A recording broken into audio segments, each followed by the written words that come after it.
स्वागत है आपका फ्रेंचाइज इंडिया के Bharat startup summit and expo में। और इस वक्त हमारे साथ जुड़े हैं मैकजे के founder and CEO Mahendra Surekha जी।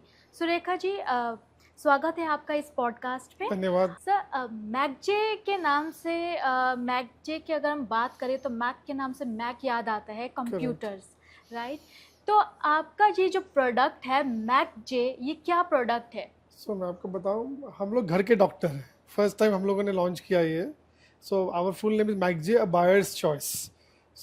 हम लोग घर का हेल्थ चेकअप करते हैं। तो घर बनाने वाले से लेके, खरीदने वाले से लेके, संवारने वाले से लेके, रहने वाले तक, like from the builder to the buyer to interior designer to property owner, and each stage of a property is health cycle. जब कंस्ट्रक्शन हो रहा है या बायर हैंड ओवर ले रहा है या रहते समय कोई प्रॉब्लम हो रही हो, तो हम लोग घर का हर स्टेज में हेल्थ चेकअप करते हैं हम लोग।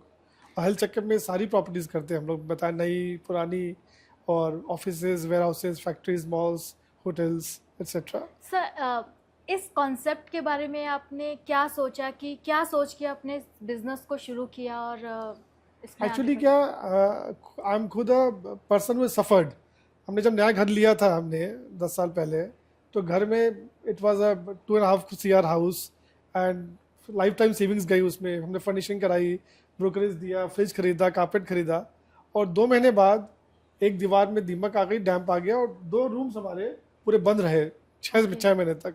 बिल्डर पूरे बोलते थे, ठीक करता था, वापस प्रॉब्लम ठीक करता था, वापस सपोर्ट नहीं मिला हम लोगों को। ओके। तो हमने थोड़ा सर्वे किया फ्रेंड्स एंड फैमिली में, देखा हर बायर, होम बायर के लिए बेसिक प्रॉब्लम है कि बिल्डर घर तो दे देता है, वो अपने प्रॉब्लम आने के बाद कुछ नहीं होती। तो हमने देखा अमेरिका में एक इंडस्ट्री होम इंस्पेक्शन करके घर का हेल्थ चेकअप होता है। तो हमने अमेरिका की जो लार्जेस्ट कंपनी है वर्ल्ड की, बायर्स चॉइस, अमेरिकन मल्टीनेशनल, उसका ऑल इंडिया मास्टर फ्रेंचाइजी लेके हम लोगों ने इंडिया में लॉन्च किया था 2017 में। प्रॉपर्टी, घर के डॉक्टर, प्रॉपर्टी का हेल्थ चेकअप इंस्पेक्शन का हम लोगों ने। ओके। सो आप सर जो मास्टर फ्रेंचाइज देते हैं, इसका इन्वेस्टमेंट पीरियड क्या रहता है? और आप इसमें अगर कोई आना चाहता है, कोई फ्रेंचाइज लेना चाहता है, तो वो कैसे आपके साथ तो हम जुड़ लोग सकता है? हम लोग सिटी टू सिटी देते हैं, और बड़ी सिटी में हम लोग मल्टीपल एरिया वाइज देते हैं। जैसे हैदराबाद में हमारे 4 फ्रेंचाइजीज है अभी हम लोग के लोकेशन के हिसाब से। इन्वेस्टमेंट करीब 15 से 20 लाख का इन्वेस्टमेंट है, which includes fees, tools, equipment, setup cost and all. 5 से 10 साल के बीच में हम लोग रेंज देते हैं हम लोग।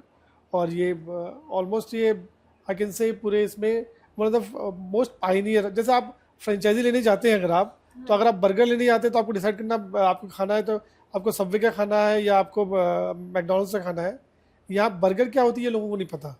तो हम लोगों ने एक इंडस्ट्री क्रिएट की है, खाली एक ब्रांड नहीं, पहले हम लोगों ने इंडस्ट्री, पूरी नई इंडस्ट्री क्रिएट की इंडिया में। ओके। तो टाइम में उसका हम फ्रेंचाइजी हमने बिजनेस शुरू किया। मार्केट स्ट्रेटेजी के बारे में आप क्या कहना चाहेंगे? मार्केटिंग में मैं आपको बोलूँ अगर, तो मैं इंडिया में एक जो हम लोगों के सक्सेस में एक सबसे बड़ी एक हाथ रहा है एक्सपेंशन में, वो फ्रेंचाइजी इंडिया का भी हाथ रहा है। हम लोगों ने ऑलमोस्ट 20 फ्रेंचाइजी इंडिया के थ्रू भी हम लोगों ने बेचे हैं। I think almost all the cities में हम लोगों के। So we like this concept of franchise India. So हमारा गौरव मारिया जी से एंड ऑल हमारा काफ़ी पुराना टाइप है, 5-7 साल से। तो आई थिंक एक्सपेंशन के लिए हमको नहीं लगता कि इंडिया में इससे ज़्यादा कोई बेटर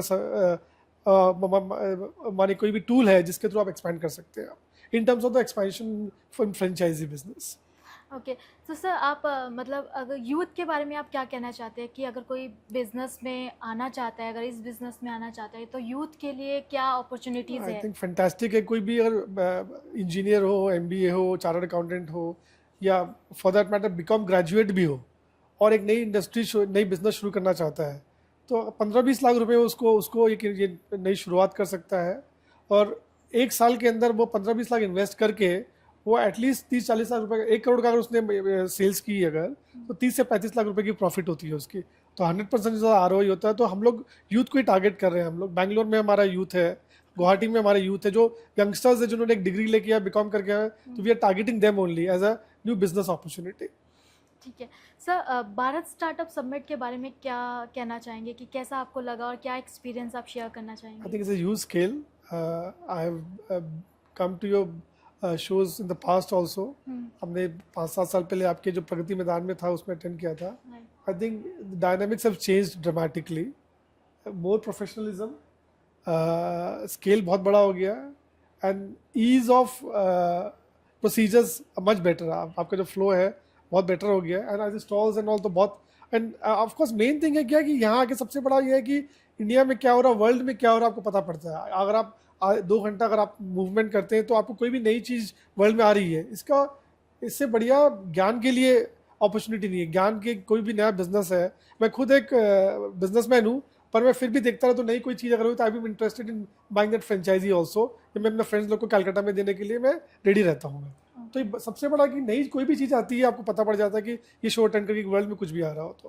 ओके, हाँ ठीक जी, है। थैंक यू सुरेखा जी, बहुत बहुत धन्यवाद। आपने अपना बिजनेस जर्नी के बारे में बताया और अपनी पास्ट के बारे में भी बताया, स्ट्रेटजीज बताई, और मेरे को काफ़ी अच्छा लगा, आपने एक्सपीरियंसेस शेयर्स किए, और बहुत बहुत शुक्रिया थैंक आपका। यू।